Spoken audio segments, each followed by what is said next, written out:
Assalamualaikum warahmatullahi wabarakatuh. Nama saya Muhammad Atalaira Valensi, NIM 19051214080 dari kelas Sistem Informasi 19B. Untuk video saya kali ini, saya akan simulasikan subnetting jaringan. Tujuan mengetahui konsep subnetting. Yang pertama yaitu mengetahui fungsi gateway. Yang kedua, mensimulasikan subnetting dengan Cisco Packet Tracer. Nah, fungsi gateway berfungsi sebagai gerbang penghubung antara dua komputer yang memiliki protokol yang berbeda. Jadi, jika dua komputer yang memiliki protokol yang berbeda ingin saling berhubungan, maka harus melalui gateway yang telah disediakan. Selanjutnya, subnetting. Subnetting adalah proses membagi sebuah network menjadi beberapa subnetwork. Subnetting hanya dilakukan pada IP address kelas A, kelas B, dan kelas C. Dengan subnetting akan menciptakan beberapa network tambahan, tetapi mengurangi jumlah maksimum host yang ada dalam tiap network tersebut. Prinsip subnetting adalah memperbanyak network ID dari suatu network ID yang sudah ada, di mana sebagai host ID dikorbankan untuk digunakan dalam sebuah network ID tambahan.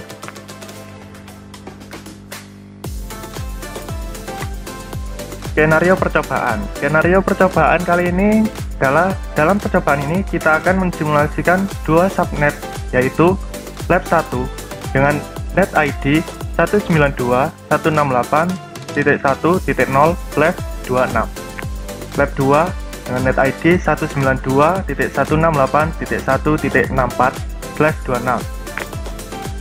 Net mask untuk slash 26 menggunakan 255.255.255.192. Selanjutnya, langkah percobaan. Buat simulasi jaringan seperti gambar di atas tersebut, setting IP gateway router, IP address PC, netmask PC, dan gateway PC. Untuk catatan, tidak semua PC diberikan gateway.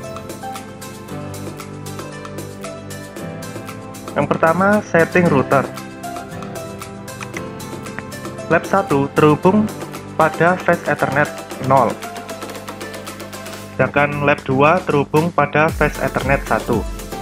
Perlu diingat, sebelum setting, pastikan tanda on telah dicentang.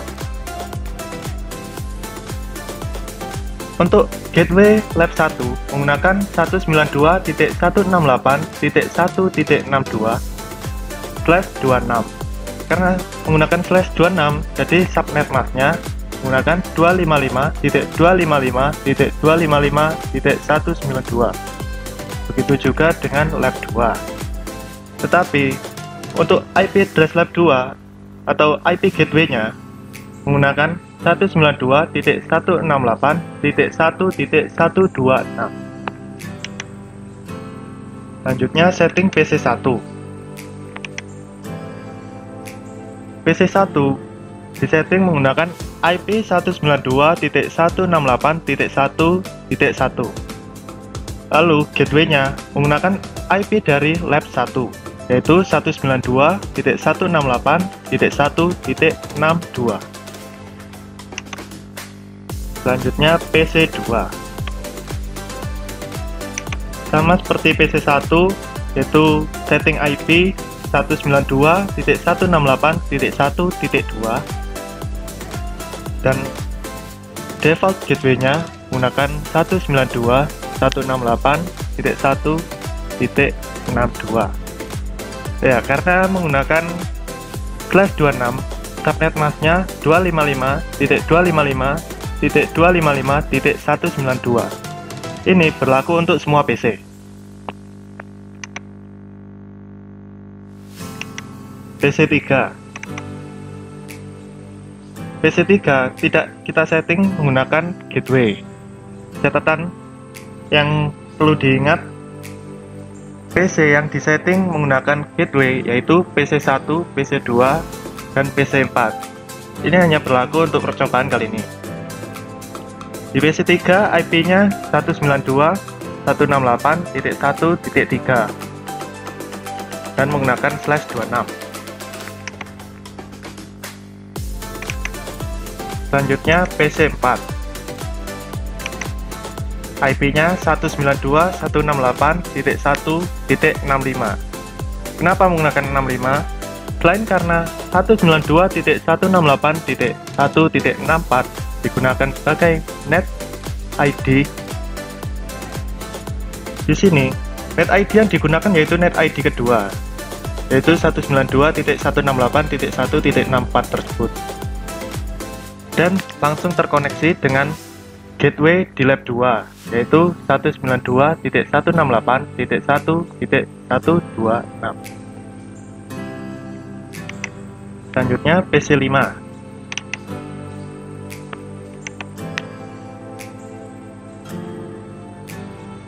Ini juga terkoneksi dengan lab 2, jadi menggunakan IP address 192.168.1.66.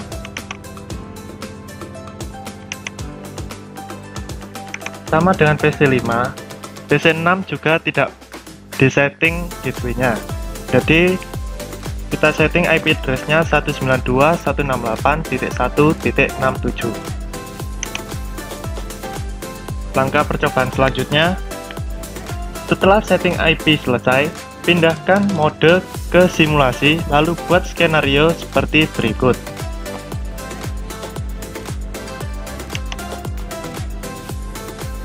Pertama, kita edit filter, lalu centang ICMP, karena pada percobaan kali ini kita akan mengawasi ICMP-nya.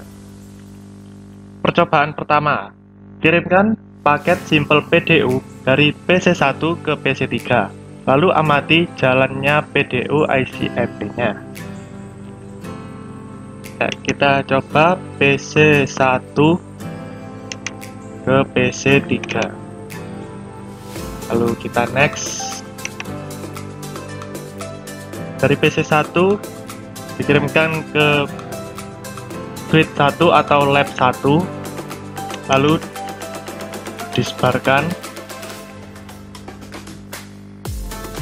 Di sini hanya PC3 yang menjadi tujuannya, jadi yang melakukan balasan hanya PC3. Perlu diingat, sebuah hubungan jaringan akan tercipta jika dua komputer atau lebih saling melakukan kirim atau balas. Setelah di lab 1 akan kembali ke PC1, setelah itu prosesnya sukses. Selanjutnya, percobaan kedua. Kirimkan paket simple PDU dari PC1 ke PC4. Kita coba PC1 ke PC4.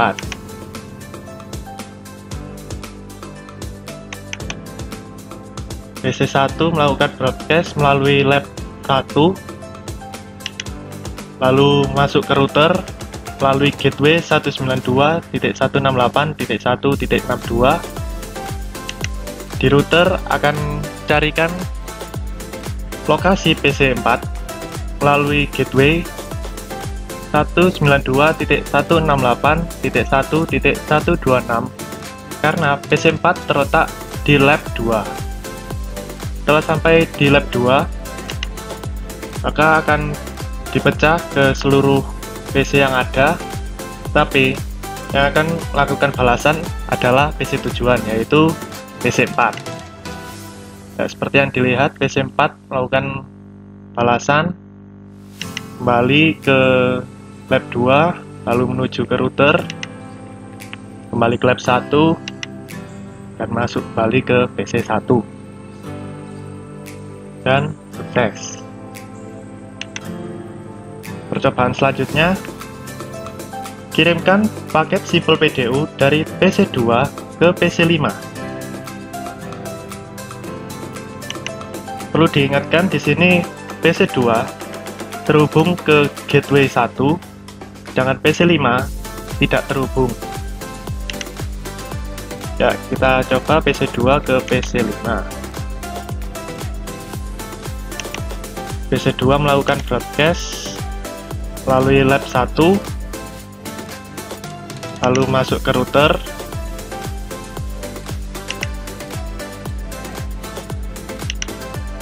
Di sini karena PC5 tidak terhubung dengan gateway-nya atau gateway lab 2, jadi percobaan ini terhenti di router karena PC2 tidak dapat menemukan lokasi PC5 melalui gateway manapun. Jadi percobaan ketiga ini berakhir gagal.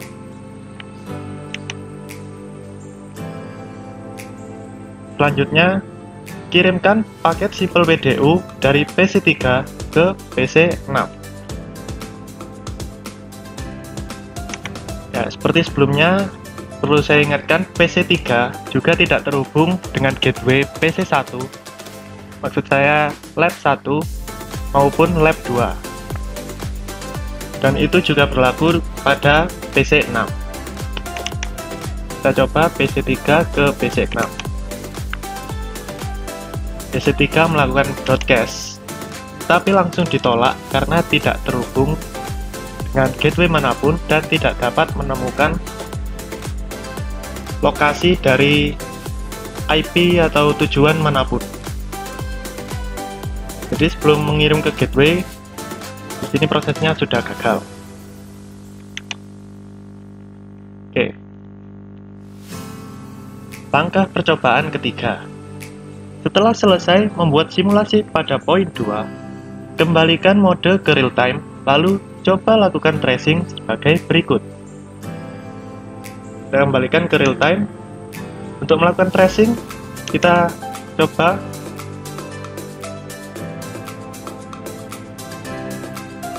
yang pertama, tracing dari PC1 ke PC3, lalu amati hasil penelusuran root-nya. Ini PC1, setelah itu masuk ke command prompt. Nah, untuk melakukan tracing, kita masukkan tracer, lalu IP tujuannya. Karena di sini tujuannya PC3, jadi IP yang dimasukkan tracer 192.168.1.3.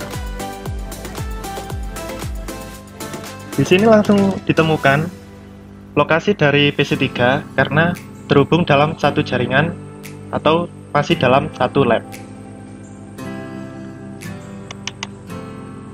Selanjutnya, tracing dari PC1 ke PC4.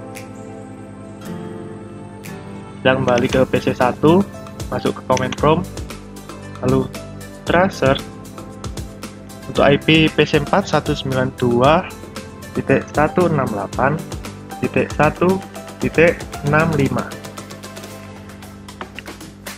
Dapat dilihat di sini perlu melalui gateway dari lab 1, yaitu 192.168.1.62, baru bisa sampai ke lokasi PC4. Selanjutnya, tracing dari PC2 ke PC5. Kita masuk ke PC2, lalu command prompt, tracer IP 192.168.1.66. Di sini hanya berhenti di gateway lab 1. Karena PC5 tidak terhubung dengan gateway, maka percobaan ini akan berakhir dengan request timeout hingga PC5 dihubungkan dengan gateway-nya.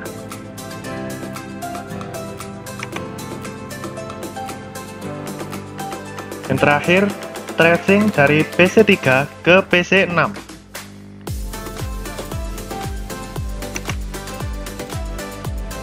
PC3 ke PC6. Oh ya, salah.